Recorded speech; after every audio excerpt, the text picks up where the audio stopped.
तो good morning everybody. Yes, चलो let's start. Let's continue with your chapter number 8। कल अपन ने क्या क्या पढ़ा है फाइनली यार, ये चैप्टर में थोड़ा सा फटाफट से जाके ओवरलुक करता है। कुछ नहीं, एक इंट्रोडक्शन पैराग्राफ था अपना पावर्टी को लेके कि सोशियो इकोनॉमिक है, सोशल एक्सक्लूजन कर रहे हो आप यहाँ पे सर्टेन सेक्शन ऑफ पीपल का, यहाँ पे बेसिक नीड से डिप्राइव हो रहा है। मेजर चैलेंजेस है ये इंडिया की इकोनॉमी फेस कर रही है। टॉप एजेंडा है गवर्नमेंट का, क्योंकि उनको इरेडिकेट करना है पावर्टी को, और जिसके कारण गवर्नमेंट ने बहुत सारी पॉलिसी मेजर्स लिए, बहुत सारी इकोनॉमी में रिफॉर्म्स लिए, एंटी पावर्टी लिया, जैसे कि एंटी पावर्टी मेजर्स लिए जैसे कि गरीबी हटाओ वगैरह। ठीक है, दिस वॉज योर इंट्रोडक्शन। फिर मल्टी डायमेंशनल क्या होता है बॉस, जहाँ पे material and non material dimensions की बात कर रहा है वो। ठीक है, ये किस पे बात कर रहा है कि मटेरियल चीजें भी नहीं है और साथ साथ नॉन मटेरियल डायमेंशन दोनों चीजें नहीं है। मतलब ये ऐसी पावर्टी है जो आपको 10 जगह से आपको स्ट्राइक मारती है। ठीक है, ओके। फिर अमर्त्य सेन जी का पावर्टी का इनका क्या है डियर, अपने इंडियन इकोनॉमिस्ट है, पहली बार जिनको भारत रत्न अवार्ड मिला है। ठीक है, और इन्होंने क्या बोला, is not just a lack of money. Poverty जो है सिर्फ और सिर्फ लैक ऑफ मनी नहीं है, बल्कि इट इज नॉट हैविंग, यहाँ पे देखना, it is not having the capability to realize one's full potential as a human being. Done? अपनी खुद की फुल पोटेंशियल आप रियलाइज नहीं कर पा रहे हो, दिस इज पावर्टी। ओके, फिर कंसेप्ट क्या थे, कंसेप्ट की बात करेगा ना तो एब्सोल्यूट एंड रिलेटिव। रिलेटिव में ना हम हमारे रिलेटिव्स मतलब हम कंपेयर करते हैं एक दूसरे से। ठीक है, एब्सोल्यूट में उन्होंने बोल दिया कि भाई अगर 2400 कैलोरी तुम इनटेक नहीं कर रहे हो डेली, तो गांव में 2400 जरूरी है, बिकॉज गांव में बहुत लोग पैदल जाते हैं या वहां पे बहुत ज्यादा हार्डवर्क होता है। इतनी सारी सुविधाएं नहीं होती है जैसे कि शहरों में होती है। ठीक है, पानी उनको कुएं से निकालना पड़ता है या फिर पानी भर भर के ऊपर लाना पड़ता है। आप खुद गांव चले आपको मालूम पड़ेगा कि 2400 कैलोरी इंटेक लगता है एक दिन है। ठीक है ना, उससे ज्यादा ही लगता है, कब इतना नहीं। अच्छा, और अर्बन में 2100, और ऑन एन एवरेज कितना लगना चाहिए, दोनों को प्लस करो, डिवाइडेड बाय 2 करो, 2250 आएगा। ठीक है, रिलेटिव की बात क्या कर रहे हैं कि यहाँ पे आप relative standards of living compare करोगे। मतलब तुम यहाँ देख रहे हो कि यार उसकी इनकम इतनी है, मेरी नहीं है, उसके पास में इतनी प्रॉपर्टी थी, उसके पास में इतना वेल्थ है, इतनी ज्वेलरीज है, यहाँ नहीं है। यहाँ पे आप कंपेयर कर रहे हो, comparing relative standards of living of different sections of people. ठीक है, consumption, economic activity, that's it. तो रिलेटिव पॉवर्टी को तो भाई कंप्लीटली इरेडिकेट नहीं किया जा सकता। आपको जस्टिफिकेशन में आ सकता है कि it is universal phenomena, explain, it can not be completely eradicated, explain. तो ये पूरा का पूरा पैराग्राफ वहां पे लिखोगे। डन एवरीबॉडी, यहां तक क्लियर है? ठीक है, yes. So this was all about, जो अभी तक जो भी कुछ पढ़ा वो अपन ने क्विकली रिवाइज किया। चलो शैल वी स्टार्ट, अब आगे बढ़े। ये सानिया नीलकमल, बड़े आगे डिया एवरीवन। ठीक है, ओके। अब बात आ रही है टाइप्स ऑफ पावर्टी की। तो इससे पहले क्या पढ़ा, इससे पहले आपने पढ़ा कंसेप्ट ऑफ पावर्टी। पावर्टी के तुमने कंसेप्ट पढ़े हैं। ठीक है, आपने पावर्टी के कंसेप्ट पढ़े, वो थे आपके absolute poverty and relative poverty. लेकिन अब आप पढ़ रहे हो types of poverty. Types of poverty में एक तो गांव में जो पावर्टी है और एक जो शहरों में जो पावर्टी है, एक रूरल पावर्टी, एक अर्बन पावर्टी, दैट्स इट। सिर्फ 2 टाइप्स अपने। ठीक है एवरीवन, यस। कंसेप्ट में एब्सोल्यूट, रिलेटिव, यहाँ वहां पे कंसेप्ट बताया। टाइप्स में रूरल एंड अर्बन, ये हमेशा ध्यान रखना, बिकॉज कई बार पेपर चेकिंग के टाइम पे हमने खुद ने देखा है कि बच्चे मेजॉरिटी गलतियां करते हैं। उनको जब टाइप्स पूछा होता है वो लिख कर आता है, कंसेप्ट पूछा होता है ये लिख कर आता है। ठीक है, यहाँ पे हेराफेरी मत करना। ओके, चलो जी, अब मुझे आप बताओ रूरल पावर्टी क्या होती है, मीनिंग बताओ, रीजंस बताओ एंड इफेक्ट बताओ। मीनिंग बताओ, रीजंस बताओ और इसके इफेक्ट बताओ। चलो थोड़ा सा मन से करते हैं पहले। रूरल पावर्टी मतलब क्या मैम, जो विलेजेस में, जो गांव में है। Okay done. रूरल पावर्टी, इसके बारे में बात चल रही है। ठीक है, जो विलेजेस में है। ओके, क्या रीजन है रिलेटिव पावर्टी, रूरल पावर्टी होने का, गांव में गरीबी होने का रीजंस क्या है मैम? वहां पे ना सिर्फ और सिर्फ एग्रीकल्चर पे मेन डिपेंडेंस है।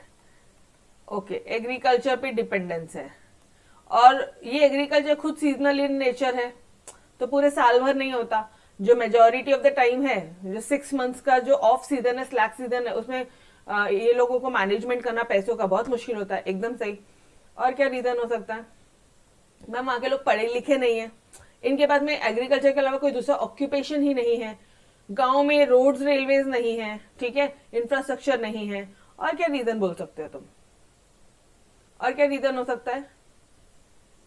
इलिटरेसी, एम्प्लॉयमेंट नहीं है, ये सर नो, ये रीजन दोगे।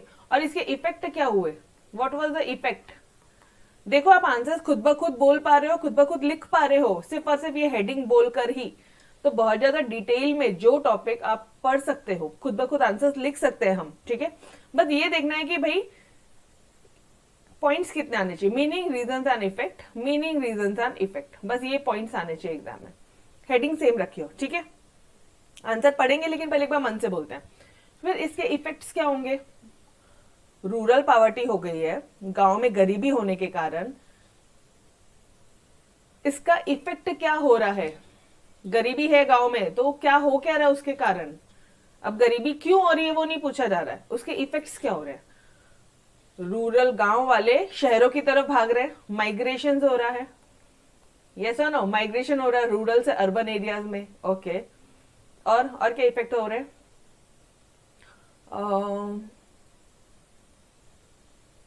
बोलो एनीबॉडी, क्या इफेक्ट्स हो रहे हैं? थोड़ा सा माइंड, थोड़ा सा सोचो। सोचोगे नहीं ना तो रटना पड़ेगा, टू बी वेरी ऑनेस्ट। अगर आप पॉइंट्स इकोनॉमिक्स से रट्टा मारने की कोशिश कर रहे हो, एसपी ओसीएम, एसपी तो ठीक है, इट्स टेक्निकल, बट ओसीएम वगैरह भी जो सब्जेक्ट है अपना, ये जब तक आप खुद ब खुद नहीं सोचोगे ना, खुद सोच लेते हो आप 10 में से 8 पॉइंट खुद ही सोच लेते हो, तो वो 2 पॉइंट ही याद करने होते हैं। अदरवाइज पूरे के 10 के 10 याद करोगे, माइंड में बर्डन होगा। बोलो चलो, यस, चलो आ जाओ, देखो पहले क्या क्या इफेक्ट्स है। जैसे माइग्रेशन वाला पॉइंट तो अपन ने देख लिया, माइग्रेशन हो रहा है रूरल से अर्बन एरिया। अरे गांव में पैसा नहीं तो लोग ऑब्वियसली शहरों की तरफ जाएंगे ना, अर्बन एरियाज में जाएंगे ना, इन सर्च ऑफ जॉब अपॉर्चुनिटी। और वहां पे जॉब नहीं मिलेगी तो क्या हो जाएगा? वो लोग गलत रास्ते पे जा सकते हैं। एंटी सोशल एक्टिविटीज राइज हो सकती है, एंटी रैशनल एक्टिविटीज राइज हो सकती है, मतलब जो जो सही नहीं है, लूट वगैरह, चोरी वगैरह। लो सेविंग्स है, लो इन्वेस्टमेंट्स है, कंसंट्रेशन इकोनॉमिक पावर। अब कुछ ही लोगों के हाथ में पैसा जनरेट होगा, जिनके हाथ में पैसा है, ठीक है, बाकियों के पास में तो नहीं है, ठीक है। अच्छा, इससे एक और चीज आप बोल सकते हो कि अर्बन में भी, अर्बन एरियाज में ना स्लम एक्टिविटीज बहुत ज्यादा बढ़ जाएगी, स्लम्स ग्रोथ हो जाएंगे। मतलब वो झोपड़पट्टी में जो रहने वाले हैं वो लोग शहर में जाके वहां रहेंगे, फुटपाथ में रहेंगे, यस और नो, ठीक है, वहां की पावर्टी इंक्रीज हो जाएगी। डन, चलो आ जाओ। डिप्राइवेशन ऑफ बेसिक, हाँ अब ना ये चीज ध्यान रखना, deprivation of basic needs in villages. जो लोग विलेज में रहते हैं उन लोगों का, among people living in villages, ठीक है, जो लोग विलेजेस में रहते हैं उनके बेसिक नीड्स में डिप्राइवेशन होना is known as your rural poverty. Done this part. Now it is found among, कहां कहां फाउंड होता है? जो लोग गांव में रहेंगे उन्हीं में ही होगा। For example small farmers, marginal farmers, contract workers हो सकते हैं यहाँ पे आपके। और कौन हो सकता है? गांव में ही तो लोग कॉन्ट्रैक्ट बेसिस पे काम कर सकते हैं ना, कुछ घंटों के लिए, कुछ 15 दिन के लिए, 20 दिन के लिए, तो ये कॉन्ट्रैक्चुअल वर्कर्स हो गए। एग्रीकल्चरल लेबरर्स, ये स्मॉल एंड मार्जिनल फार्मर्स हो गए। एग्रीकल्चरल लेबरर्स, फार्मर्स अलग हुए और लेबरर अलग हुए। फार्मर्स जो खुद खेती किसानी कर रहा है, और लेबर मजदूर जो सामान उठाता है, ठीक है, जो ईटे गिट्टे वो सब उठाता है। Done everybody. तो ये 2 पॉइंट्स हमेशा ध्यान रखना, फार्मर्स अलग है, लेबर्स अलग है, लेकिन एग्रीकल्चर के लिए लेबर, ओके। कॉन्ट्रैक्चुअल वर्कर्स है and landless labours. Landless labours मतलब जिनके पास में जमीन नहीं है, जमीन ही नहीं है, खुद की कोई जमीन नहीं है, खुद की कोई प्रॉपर्टीज नहीं है। कॉन्ट्रैक्चुअल वर्कर्स मतलब जो 8 घंटे काम करके उनको पर डे या पर आवर बेसिस पे जिनको पगार मिलता है। एग्रीकल्चरल लेबर्स आपको समझ में आ रहा है, जो एग्रीकल्चर के लेबर्स है, मजदूर वगैरह, एंड स्मॉल एंड मार्जिनल, और जो सबसे छोटे जो फार्मर्स होते हैं। डन। तो ये जो पावर्टी, रूरल पावर्टी, इन्हीं में होगी। ऑब्वियसली विलेजेस में यही लोग रहते तो इन्हीं में ही होगी। एंड रीजन क्या है? रीजन हो सकता है लो एग्रीकल्चर प्रोडक्टिविटी, एग्रीकल्चर का प्रोडक्शन ही नहीं हुआ है बॉस, ड्रॉट आ गया, सूखा, मतलब बारिश नहीं हुई है, सूखा आ गया है, इंफ्रास्ट्रक्चर नहीं है, इलिटरेसी है, lack of alternate job, rural indebtedness. हाँ, गांव में हमने उधारी ले रखी है, एग्रीकल्चर का प्रोडक्शन ही नहीं हुआ है, सूखापन आ गया है, ठीक है, बारिश नहीं हुई है। तो ये सारे रीजन हो सकते हैं आपके रूरल पावर्टी के। क्लियर है? रीजन समझे? रीजन समझा डियर एवरीवन? ठीक है, अब आ जाओ इफेक्ट्स के बारे में। गांव में प्रॉब्लम हो रही है, दिक्कत हो रही है, तो वो लोग कहां भागेंगे? शहरों की तरफ। वही पॉइंट है, migration of people to urban area. और क्यों? In search of job opportunities. At least एक सोच होती है पेरेंट्स की कि भाई हमारी जिंदगी तो जैसी गई गई, एटलीस्ट तुम तो जाओ शहर में जाके कुछ कमाओ, कुछ अच्छा करो, कुछ बड़ा करो, in search of job opportunities. Clear है? It also has other effects, इसके अदर इफेक्ट्स भी बहुत हुए, जैसे कि स्लम ग्रोथ हो गया है, उनको वहां पे जॉब नहीं मिल रही है, जॉब नहीं मिल रही है तो लोग फुटपाथ में रहना शुरू कर दिए, स्लम्स ग्रोथ हो गया है, या फिर एंटी सोशल हो गया, एंटी नेशनल एक्टिविटीज हो गई है, सेविंग इन्वेस्टमेंट बहुत कम है, on concentration of economic power, जिनके पास में पैसा उनके पास में खूब हो रहा है, अदरवाइज नहीं है। क्लियर है? This was your rural poverty. हटा उसको बाजू में, अब बात करते हैं अर्बन पावर्टी की। ऊपर में क्या पढ़ा था अपन ने? ऊपर में पढ़ा था deprivation of basic needs in villages. यहां पे क्या बोलेंगे? Deprivation of basic needs in towns and cities. This is known as urban poverty. अब इसका रीजन क्या हो सकता है? मीनिंग तो आपने देख लिया, बेसिक नीड नहीं होगा टाउन और सिटीज में। ओके, रीजंस क्या है? क्या रीजन है क्यों इनके पास में, ऐसे लोगों के पास में बेसिक नीड्स की डिप्राइवेशन क्यों जा रही है? Deprivation of basic needs in towns and cities. Towns and cities, क्या रीजंस हो सकते हैं ये बताओ मुझे, कि तुम मुंबई पुणे में रह रहे हो और फिर भी तुम्हारे पास में पैसा नहीं है। मैम क्योंकि पॉपुलेशन बहुत ज्यादा है, हर कोई गांव से यहाँ आ रहा है, हर कोई गांव से यहाँ रहे। तो कहने से देखो, जब पानी की ग्लास होती है ना, जब आप खूब पानी पूरा भर देते हो तो पानी झलक के नीचे गिरता है ना, छलक के पूरा पानी नीचे गिरता है, उसको क्या बोलते हो आप? Spill over. नीचे गिर गया पानी, स्पिल ओवर। ठीक है, तो यहां पे भी आप बोल सकते हो कि spill over effect, spill over हो जाएगा, मतलब जो रूरल एरिया से जो लोग आ रहे हैं उनका स्पिल ओवर हो जाएगा। ये देखो, spill over effects of migration. Migration जो हो रहा है ना, जो रूरल पुअर है, जो लोग माइग्रेट कर रहे हैं, उन्हें एकदम छलक रहा है, एकदम एक्सेस हो गया, ओवरफ्लो हो गया है। डन। ओवरफ्लो बोल लो या एक्सेस बोल लो, ठीक है, क्लियर है ये टर्म? ये एग्जाम में लिख कर आई हो, ये पॉइंट्स, ये रेड पॉइंट्स एटलीस्ट एग्जाम में आने चाहिए आपके। ठीक है, और क्या हो सकता है? और क्या, एक मिनट ऊपर चलो, और क्या रीजन हो सकते हैं? एक तो spill over effect of migration बोल दिया आपने, बहुत लोग आ रहे हैं। अर्बन पावर्टी, शहरों में जो गरीबी है उसके रीजंस क्या है? थोड़ा सा सोचो और बताओ क्या रीजन हो सकता है कि उनके पास में इंफ्रास्ट्रक्चर नहीं है, उनके पास में इलिटरेसी है, उनमें शहरों में तो रह रहे हैं लेकिन पढ़े लिखे नहीं है, एजुकेशन नहीं है, हेल्थ फैसिलिटीज नहीं है, प्रॉपर इंफ्रास्ट्रक्चर नहीं है। ओके, और क्या बोल सकते हो? अभी शहरों में तो सूखा और ये लो एग्रीकल्चर प्रोडक्टिविटी के रीजन ही नहीं होंगे, rural indebtedness, alternate job reason ही नहीं होंगे। ठीक है, और क्या हो सकता है? बस इतना ही है। एक चीज है, जो शहरों में जो इंडस्ट्री है ना, वो इंडस्ट्री का ही स्लो ग्रोथ हो रहा है, slow industrial growth, slow industrial growth. Done. तो यहाँ पे ये पॉइंट आएगा, ये एजुकेशन फीस बहुत ज्यादा है, एग्जैक्टली ट्रू यार। You can say inflation, inflationary effects, बहुत ज्यादा इन्फ्लेशनरी इफेक्ट्स है dear. Very good Rucha, very good. Inflationary effects बहुत ज्यादा है among what you can say, that is rise in goods and prices of goods and services. Education की prices बहुत ज्यादा, education बहुत ज्यादा कॉस्टली हो गया है। ट्रैवलिंग बहुत ज्यादा कॉस्टली है, जैसे अगर आप पुणे में रह रहे हो, नागपुर में रह रहे हो, तो यू कुड हैव सीन कि भाई यहाँ पे ट्रैवलिंग बहुत ज्यादा महंगा हो जाता है, यस और नो। तो ये सारे इसके इफेक्ट है कि यहाँ पे खर्चे भी उतने ही हैं। ठीक है, चलो आ जाओ देखते हैं। यहाँ पे एक पॉइंट है जो आपको दिमाग में हिंट होना चाहिए कि अर्बन एरियाज में तो इंडस्ट्री होती है, तो वो इंडस्ट्रियल ग्रोथ बहुत स्लो है। बाकी सारे पॉइंट देखो, अफोर्डेबल हाउसिंग यहाँ पे भी है और यहाँ पे भी है, यहाँ नहीं है ना अफोर्डेबल हाउसिंग, ओके। इलिटरेसी होगी, इलिटरेसी वाला पॉइंट है। इलिटरेसी कहाँ गया, इलिटरेसी, यस यहाँ पे है। इंफ्रास्ट्रक्चर वाला पॉइंट यहाँ पे भी है और यहाँ पे भी है।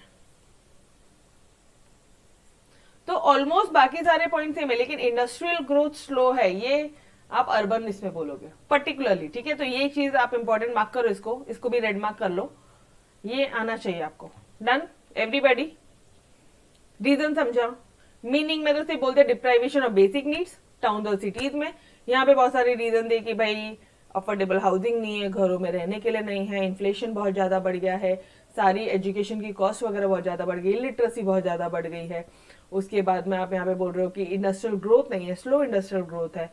ठीक है, एंड इफेक्ट्स में क्या बोलोगे, क्या इफेक्ट हो रहे हैं? जो मैंने आपको बोला था, slums, growth of slums and informal sector. जो इनफॉर्मल सेक्टर है, जो स्लम वाले जो एरिया, वो बहुत ज्यादा ग्रो कर रहे हैं। And it also creates law and order disturbances. Disturbances in the law and order, ये भी वर्ड लिख सकते हो आप, disturbances in law and order. मतलब लॉ एंड ऑर्डर तुम डिस्टर्ब करो किसी सोसाइटी का। मैम फॉर एग्जाम्पल, अरे गाइस पैसे नहीं है तो ऑब्वियसली वो बंदा जो है वो गलत रास्ते लेगा, गलत राह अपनाएगा, तो क्या हो रहा है, it also creates law and order problems in the society. Done, clear everyone? तो guys here we had finish your types of, लिखेंगे यहाँ पे भी मीनिंग, रीजन एंड इफेक्ट लिखोगे। यहाँ पे दोनों जगह डिप्राइवेशन बोल रहे हो, यहाँ पे विलेजेस, यहाँ पे टाउन एंड सिटीज। यहाँ पे रीजन दोगे कि यहाँ पे एग्रीकल्चर का प्रोडक्शन बहुत कम हुआ है, उसके बाद में सूखा पड़ गया है, ठीक है, गांव में हमने उधारी लिए, ये सारे कुछ बेसिक पॉइंट्स है जो यहीं पर आएंगे, और यहाँ पे कुछ बेसिक पॉइंट्स है जो यहीं पर आएंगे। ठीक है, यस, चलो अच्छा फटाफट से कुछ रिकॉल कर ले। मेजर कंसेप्ट्स क्या है? Absolute poverty, relative poverty. Absolute poverty मतलब मिनिमम कैलोरी इंटेक, वो 2400 और 2100 एंड 2250। और रिलेटिव स्टैंडर्ड्स ऑफ लिविंग में आप क्या क्या कंपेयर करते हो? इनकम, वेल्थ, ठीक है, लाइक क्या बोलोगे, लिविंग स्टाइल, ये सारी चीजें आप यहाँ पे कंपेयर करो। टाइप्स ऑफ पॉवर्टी की बात करा, कंसेप्ट बोला तो ये दोनों, एंड टाइप बोला तो rural and urban. None clear? बोलो जी, शैल आई मूव अहेड? बढ़ू? Okay. Concept of poverty line. अब डियर यार ये पावर्टी लाइन क्या है? बहुत ही सिंपल सा कंसेप्ट है, ठीक है। पावर्टी लाइन सबसे सिंपल कंसेप्ट है। एक लाइन बना लो, उन्होंने बोल दिया ये है पावर्टी लाइन। पावर्टी लाइन मतलब ये एक ऐसी लाइन है जो, पहला पॉइंट, ये एक ऐसी लाइन है जो पुअर और नॉन पुअर में डिस्टिंग्विश करती है, जो पुअर और नॉन पुअर में डिफ्रेंशिएट करती है। ओके, ये लाइन के बिलो में जो लोग रहते हैं उन्हें हम लोग बिलो पावर्टी लाइन बोलते हैं, बिलो पावर्टी लाइन, ठीक है। और ये लाइन के ऊपर जितने लोग आते हैं हम उन्हें बोलते हैं अबव पावर्टी लाइन। दो लाइन तो हो गई, पावर्टी लाइन डिफ्रेंशिएट करती है, फिर इसके नीचे बिलो, इसके ऊपर अबव। जो बिलो पावर्टी लाइन वाले लोग हैं, ये सेकंड पॉइंट हो गया तुम्हारा। थर्ड पॉइंट, जो बिलो पावर्टी लाइन है उन्हें हम लोग बोलेंगे पुअर लोग हैं, जो अबव पावर्टी लाइन है हम उनसे बोलेंगे नॉन पुअर लोग हैं। तीन पॉइंट ऐसे फोकट के बन गए जो इजीली किसी भी बच्चे को समझ में आ जाएगा, वो कोई भी लिख सकता है, यस और नो? ठीक है, अब इसके आगे नहीं समझ रहा कि पॉवर्टी लाइन एग्जैक्टली है क्या। पॉवर्टी लाइन क्या है डियर, पता है क्या? आपने वो देखा कि बीपीएल का कार्ड दिया, इशू किया है अभी इंडिया में, बीपीएल का कार्ड इशू किया है, देखा है बीपीएल का कार्ड? यस नहीं? जैसे राशन कार्ड होता है ना, वैसे बीपीएल का कार्ड भी इशू किया है गवर्नमेंट ने, यस किया है। आप देखना कभी, ठीक है, किसी लोगों से पूछना है, आप आपके मॉम डैड से पूछना, पापा बोलना ये बीपीएल का कार्ड क्या होता है, ठीक है। तो वो कार्ड क्या होता है पता है क्या? वो कार्ड इट्स अ प्रूफ कि आप बिलो पॉवर्टी लाइन हो, आप बिलो पॉवर्टी लाइन हो, और आपको ना हम लोग जो फूड ग्रेन्स वगैरह है, जो अनाज वगैरह है, या फिर अनाज तो राशन में भी मिलता है, और उसके अलावा भी और भी कई सारी चीजें में हम आपको हेल्प करेंगे। बीपीएल का जो कार्ड है, इट मींस कंजम्पशन, अगर आप इतना मिनिमम इतना कंजम्पशन नहीं कर सकते हो, ये किस बेसिस पे होता है पता है क्या? कंजम्पशन के बेसिस पे होता है। मतलब तुम्हारे पास में इतना पैसा नहीं है कि तुम जो बेसिक नेसेसिटीज का जो बास्केट है, consumption basket, goods and services का बास्केट, तुम इतना तो भी मिनिमम परचेज कर पाओ, इतना भी पैसा नहीं है, then you are below poverty line. किस पॉइंट पे बोल रहा है वो कंजम्पशन के पॉइंट पे फोकस कर रहा है कि अगर तुम्हारे पास में जो बास्केट है, ठीक है, तुम्हारा जो बास्केट है उसमें अगर इतना भी नहीं है, इतना भी तुम कंज्यूम नहीं कर पा रहे हो, इतना भी तुम कंजम्पशन एक्सपेंडिचर नहीं कर पा रहे हो, then you are below poverty line. ओ मतलब ये बिलो पॉवर्टी लाइन किस पॉइंट पे फोकस कर रहा है? Consumption expenditure, consumption expenditure of what? Obviously necessary goods and services का होगा बॉस, जो सबसे जरूरी गुड्स एंड सर्विसेज होंगी। ऐसा नहीं कि काजू बादाम, जो नेसेसरी है, जो सबसे नेसेसरी गुड्स एंड सर्विसेज है, कि भाई चावल दाल एटलीस्ट एक टाइम का, 2 टाइम का खाना तो सबके नसीब में होना चाहिए। Done everybody. तो बिलो पॉवर्टी लाइन किस चीज पे फोकस करता है? कंजम्पशन एक्सपेंडिचर पे फोकस करता है। देखो ये 3 पॉइंट्स तो तुम्हारे फोकट के हो गए, और ये एक पॉइंट हमेशा ध्यान रखना, 4th वाला basket, necessary goods and services का बास्केट नहीं मिल रहा है, बिलो पॉवर्टी लाइन के हो, ठीक है। चलो शैल आई मूव अहेड, आ जाओ नोट्स में। अब जो भी कुछ तुमने पढ़ा है वही है। पॉवर्टी लाइन एक इमेजिनरी लाइन है जो डिवाइड करती है पुअर और नॉन पुअर को, यही पॉइंट बताया था मैंने आपको, जो पुअर और नॉन पुअर को डिवाइड करती है। First point, it divide the पूरी इकोनॉमी को, पूरी इंडिया की इकोनॉमी को 2 पार्ट में डिवाइड करती है, below and above. Done, second point also done. तीसरा पॉइंट, जो बिलो पॉवर्टी लाइन वाले होते हैं ना, उनको these people are considered to be as poor, और जो अबव जो लोग रहते हैं उन्हें हम लोग कंसिडर करते हैं non poor. Done. Now 3 point फोकट के थे। It is determined in terms of per capita house hold expenditure, तुम्हारी खर्चे करने की औकात कितनी है, कितना तुम कंजम्पशन अपने घर खर्च पे कितना खर्च कर सकते हो, ठीक है। हाउस होल्ड एक्सपेंडिचर कितने हैं तुम्हारे, हाउस होल्ड ये वर्ड याद रखना, ठीक है। पर कैपिटा मतलब पर हेड हाउस होल्ड एक्सपेंडिचर कितना है। Poverty line differs from country to country, obviously India के लिए अलग होगा पॉवर्टी लाइन, उनके लिए अलग होगा। इंडिया के लिए कुछ कंजम्पशन लिमिट अलग होगी, फॉरेन कंट्रीज के लिए अलग होगी। डन। मीनिंग पैराग्राफ समझा क्या सभी को? कुछ भी नहीं है, बहुत सिंपल सा मीनिंग पैराग्राफ है तुम्हारा। यस और नो? ओके, याद भी हो गया होगा अभी तक तो आंसर। सिर्फ ये पॉइंट है कि इसी डेफिनेशन है वर्ल्ड बैंक की है, और ऑब्वियसली वर्ल्ड बैंक मतलब पूरे वर्ल्ड पे जब ये लगती है तो ये डेफिनेशन याद रखो। Poverty line was defined at $1.9 per capita per day. अगर एक दिन में पर हेड तुम्हारे पास में $1.9 रुपीज भी नहीं है, मतलब $1.9 नहीं है, एट कौन सी प्राइसेस के हिसाब से? 2011 की अपन मोस्टली साइरर प्राइसेस देख रहे हैं ना। 2021 के डेटा अभी तक आपके बुक में छपे नहीं है, हर 10 साल का छपता है ना सेंसस में, तो 2011 की prices on purchasing power poverty basis, purchasing power parity basis. अब ये मैडम परचेजिंग पावर पैरिटी क्या होता है? ये तो समझ में आ गया कि भाई अगर इतना रुपया नहीं है अपने पास में, इतना डॉलर नहीं है, पर हेड इतना डॉलर पर डे नहीं है, पर कैपिटा पर डे 2011 के हिसाब से, एज पर 2011 में जो प्राइसेस थी उसके हिसाब से। अगर इतना नहीं है तो आप पावर्टी लाइन में हो। Okay, on the basis of purchasing power parity basis, मतलब ये क्या होता है अभी? कुछ नहीं, necessary basket of goods and services के लिए पैसा नहीं है और $1.9 भी नहीं है, तो आप क्या हो? पावर्टी लाइन में हो।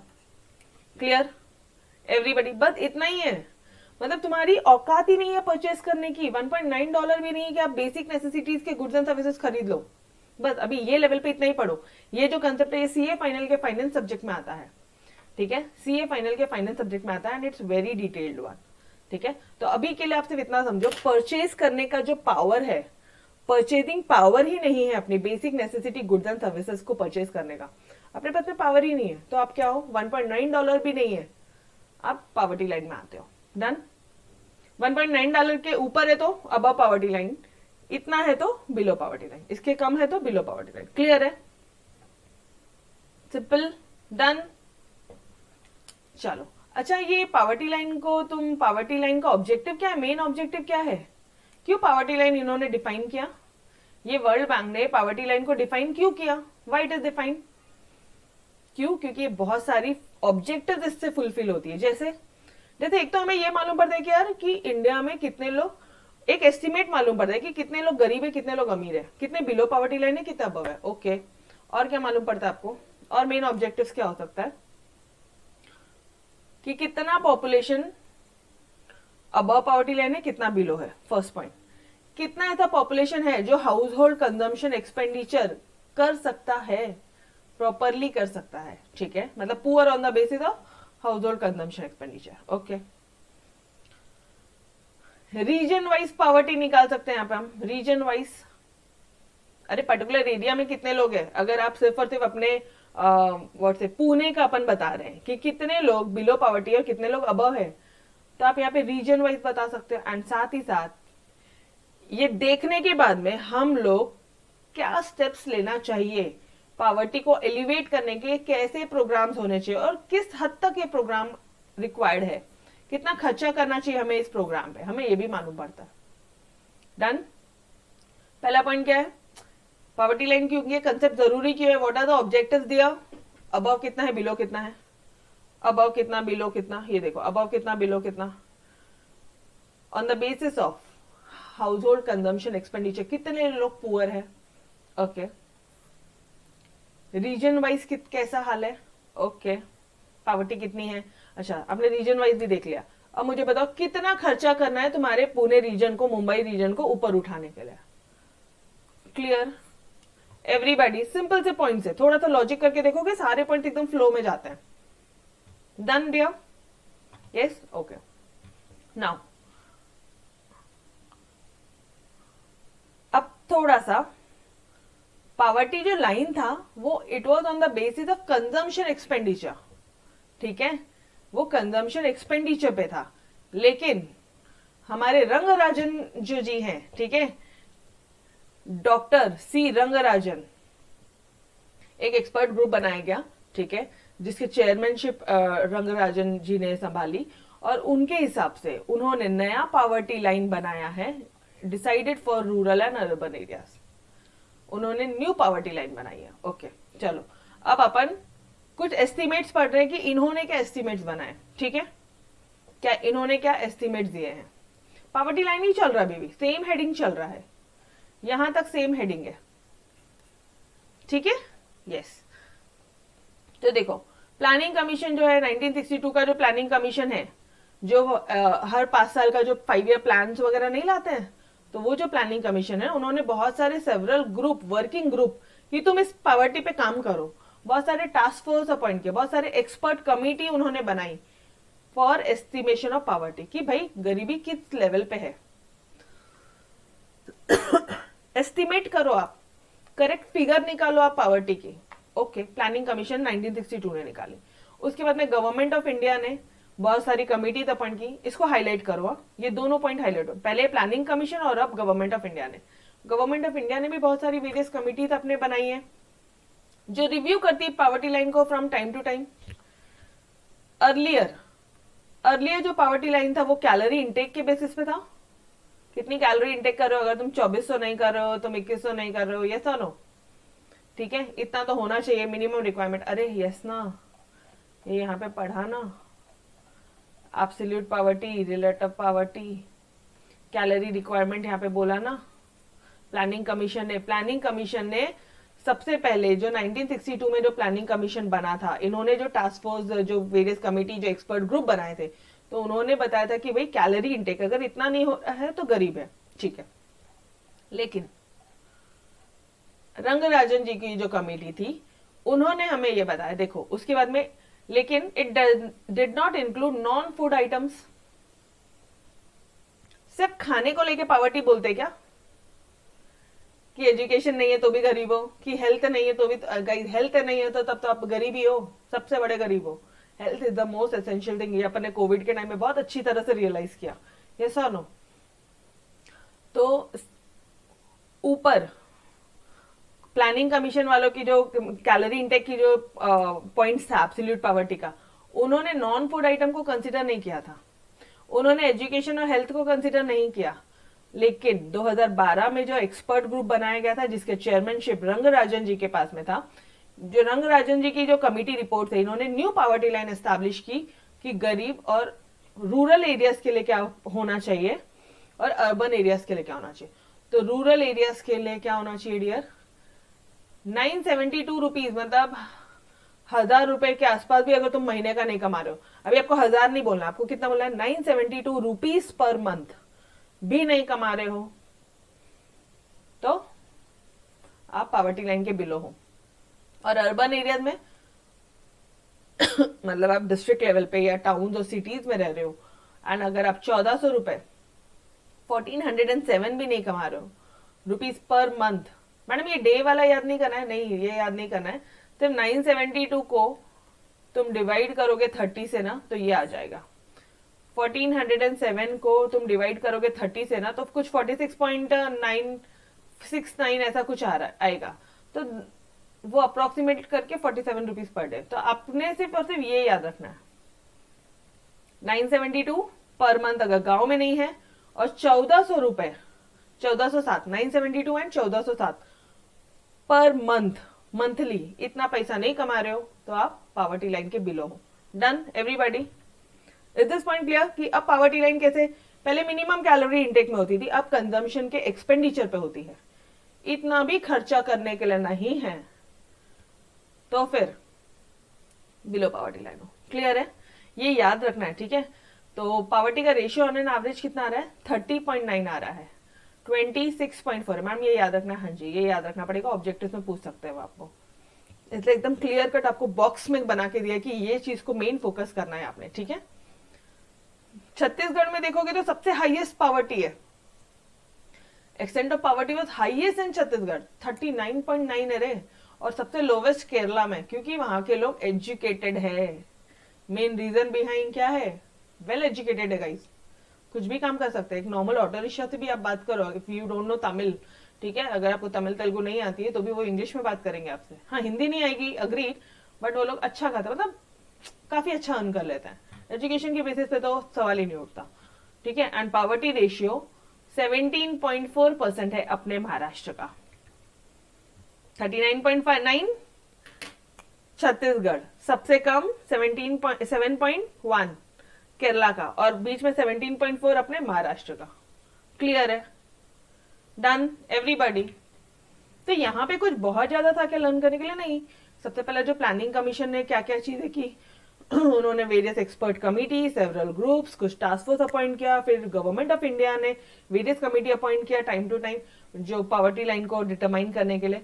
लेकिन जो अर्लियर था, अर्लियर जो पावर्टी इंटेक होता था, पावर्टी लाइन जो होती थी वो कैलोरी इंटेक पे होती थी, उन्होंने नॉन फूड आइटम को कंसीडर नहीं किया। लेकिन रंगराजन जी की जो कमिटी रिपोर्ट है उन्होंने कंसीडर किया है non food as well as food item, कि अगर तुम अभी कंजम्पशन एक्सपेंडिचर में दोनों आ गया, फूड भी आ गया, नॉन फूड भी आ गया।